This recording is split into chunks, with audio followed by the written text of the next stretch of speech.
Aaron Gatt, President tal-Assoċjazzjoni tal-Operaturi tal-Vetturi Żgħar għall-Passiġġieri l-LPOA, tenna li l-pajjiżna għandu wisq vetturi tal-Y-plates joperaw fis-settur, bil-konsegwenza li teżisti kompetizzjoni żejda li qed tagħmel ħsara lil operaturi oħrajn indipendenti. Waqt li f'kummenti lil One News wera tħassib tiegħu f'dan ir-rigward, Gatt tenna l-qbil mal-miżura tal-Gvern li fl-aħħar ġimgħat intervjena waqqaf l-approvazzjoni ta' applikazzjonijiet għal iżjed sewwieqa inkluż minn pajjiżi terzi. L-istess miżura bbażata fuq studju tal-Aġenzija Governativa Jobs Plus bdiet tapplika wkoll għal applikazzjonijiet biex ikun hawn iżjed ħaddiema li jqasmu l-ikel ma' kumpaniji bħal food couriers.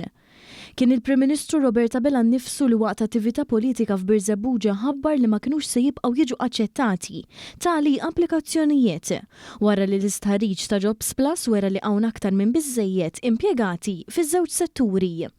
Dan ir-riżulta wara li ħaddiema tal-Bolt Food strajkjaw biex jipprotestaw kontra tnaqqis fit-dħul finanzjarju tagħhom mill-kumpanija li tingaġġhom, xi ħaġa li wkoll waslet tal-investigazzjoni mid-Dipartiment ta' Relazzjonijiet Industrijali u tal-Impjiegi. Issa l-President tal-Light Passenger Operators Association ukoll esprima tħassib tiegħu ma' One News dwar is-sitwazzjoni li kienet żviluppat bil-vetturi Y-plates fostna. Gatt tenna li l-ammont kbir ta' vetturi simili fit-toroq qed joħloq suq mifquh iżejjed u kompetizzjoni intensa li qed toħloq ħsara lil sewwieqa indipendenti. Miżura li konna nistennew żmien għax ovvjament is-settur dal-aħħar snin ra influss kbir ta' karozzi ħaddiema li kienet jagħmel hemm ħsara lis-settur ġifieri in ġenerali fimt meta qsamniha mal-Ministru tat Trasport u mal-Prim Ministru hemm laqgħu magħna